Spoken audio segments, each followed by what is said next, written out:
Thank you, Lord. Maraming salamat, Brother Marlon. Alam ko parang sobrang timing niyo, pero alam ko sobrang blessed niyo.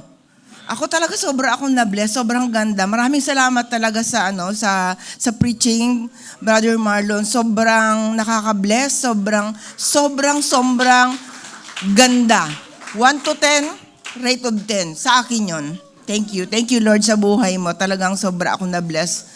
Hallelujah. Now, we are now on sa tithes and offering, where everyone can participate, but before we will proceed on that, let us read yung paki-flash na lang po yung yung verse. Ayan, ang liit pala, kasing liit ko pala to.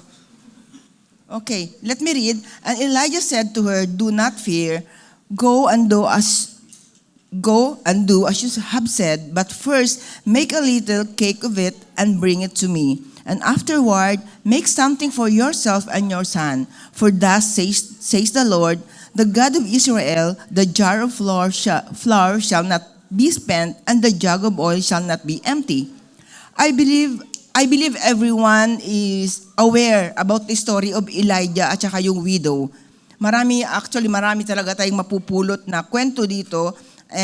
But perhaps the most important lesson is what it has to say about doon sa giving, yung sa pagbibigay. Now, tanong ko lang sa inyo, no? Kung sakaling kayo yung nasa katayuan ng widow, ngayon kayo nasa katayuan ng widow, ganun din kaya ang gagawin nyo?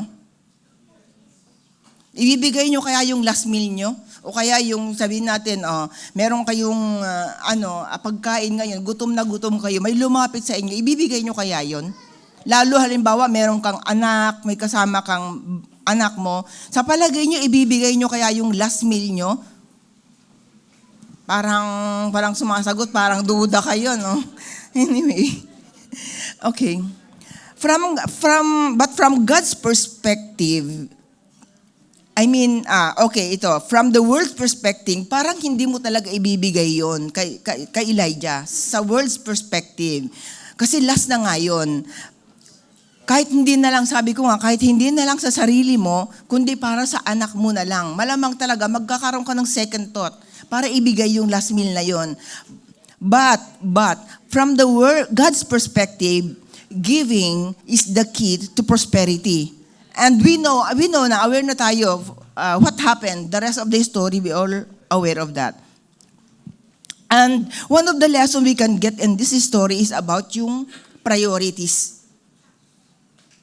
At alam ko, minsan, kahit ako, hindi ko pwedeng sabihin na, perfect ako. Minsan, alam mo yun, nag-fail din tayo when it comes to our priorities sa ating finances. Yung what comes first are not our concern, but the Lord's concern. We just have to trust Him in this area. Meaning, kung inuna ng widow yung sarili niya rather than kay Elijah, of course, walang ganong story. They won't receive those tremendous blessings. Walang ganong story tayong mababasa sa ngayon. The same thing with us, kung inuuna natin yung ibang concerns, ang daming concerns na narinig ko pa nga dati kay Sister Tess nung nag-exhort dito, alam ko marami dito nag-e-excel eh. Ako nag-e-excel din ako na expense. Marami tayo rito, yung mga wife, alam ko marami nag-e-excel dyan. Ako, nag-e-excel talaga ako ng mga expenses. Ganon. So, minsan kapag nakita na natin yon, yung marami tayong concern, maraming priorities, minsan nauuna na yun. Alam mo yun, yung mga bayad ng bahay, utilities, blah, blah, blah, and so on and so forth. We might miss yung, kapag, halimbawa, parang nagkaroon ng hesitation, alam mo yun, kasi nakita mo parang wala nang matitira eh, parang ganon. So parang magkakaroon ka na, yung heart mo ba agad yung nandun yung worry. Na rin ng hesitation na, magbibigay pa ba ako, hindi na. Kasi kitang-kita mo na eh, alam mo yun, and the figure won't lie. Makikita mo talaga doon. But then, kapag may prompting si Lord, we have to trust the Lord in this area kasi, kung meron tayong ganong hesitation, we have to look back on this story ng widow at ni Elijah. Na kung nagkaroon siya ng hesitation, during that time, hindi niya marireceive yung nangyari. So kung meron tayong hesitation sa heart natin, just look back on this story. And we will experience the same thing yung nangyari sa widow, na hindi na empty yung oil. Alam mo yun, hanggat meron pa rin dumarating. Pero isa lang ang ibig sabihin nun, bakit tayo may hesitation? Yun ang tanong, bakit tayo may hesitation? Ang ibig sabihin, because we don't fully trust the Lord sa ganito, that He will supply all our needs in according to the riches of His glory. Kasi nauna na nga yung mga worldly concerns. Kumbaga, nauna na pinasukan na agad natin ang worldly concerns kung ano yung priority natin. Dapat ang inuna natin is the other way around. Dapat si Lord muna talaga. And then, kailangan i-set aside na natin yung mga concerns. And then, let us fully, sabi nga kanina ni Brother Marlon, we have to surrender everything to the Lord. At hindi na natin concern yun. Si Lord na yun, may concern nun.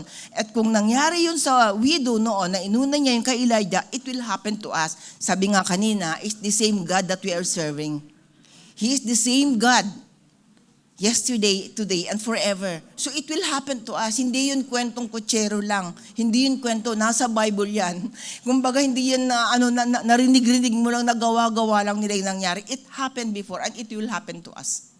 Yun. Kaya nga kanina, di ba?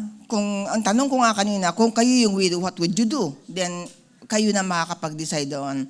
Na there are times when we are hesitating on whether to give our tithes or not because we have some situation to settle first. Sabi ko nga, ganon. So, yun nga, inuulit ko, we can look back sa ganitong story at mabibless tayo at wag natin tignan kung ano, we have to lay it down kay Lord. At nakikita natin kung paano mag-overflow yung blessing. Ayan. Last week na exhort ni Peter yung tungkol sa pagtatanim. Ano na lang yung verse. Yan. Sa 2 Corinthians 9:6-8, the one who plants few seeds will have a small harvest, but the one who plants a lot, will have a big harvest. Each one of you should give what you have decided in your heart to give. You should not give if it makes you unhappy or if you will feel forced to give. Because God loves those who are happy to give, and God can give you more blessings than you need, and you will have plenty of everything. You will have enough to give to every good work. Kasi yung Christian church, the Christian church cannot sustain, maintain, and expand the kingdom of God without the tithes and offering. Alam naman natin yun, everyone knows. Yung pang-sustain natin sa ganito, nanggagaling ito sa member or supporters. Hindi tulad ng family, di ba? Ang family, yung parents ang nag-earn, yung tatay, yung nanay, para ma-sustain yung family, lahat ng pangangailangan ng anak niya. At yung mga business, nag-aano ka para mag-profit, para ma-maintain mo yung business mo. Lahat yun, mayroong mga sources. Pero pagdating dito sa mga churches, of course, yung resources nanggagaling sa mga members. So, importante talaga yung condition ng heart natin pagdating doon. Kasi, kung sakali na kung yung sources, para kanino ba ito ginagawa natin? Para kay Lord. Dito tayo nag-worship, dito tayo nag-praise, dito natin yung mga sermon, mga preaching, dito ginagawa. Anong purpose? To glorify the Lord. And I know He's always pleased with this one. At isample ko lang kung palagayin nyo, kung para sa Kanya to, do you think yung mga nagkakaloob dito pababayaan niya? Ito'y para sa Kanya. Nasample ko lang dati, meron kami inutusan na brethren natin na pumasyal sa Leyte. Para sa Leyte, may isang church tayo doon para mag-minister din, para bisitahin, kasi malayo yun syempre. Syempre, pag utos ka ng someone doon, bibigyan mo siyempre ng budget yan, alang ang own expense nila yan, di ba? Bibigyan mo yan ng pamasahe nila, lahat. Lahat yan, lahat. At hindi ko yan kinwenta, ito 30 lang, 20 mil a day lang kayo, 3 times a day, 75, no less, no more. Hindi po pwedeng ganun yung sabihin namin sa kanila. Hindi pwede kasi inutusan mo doon to minister, to share the word of God.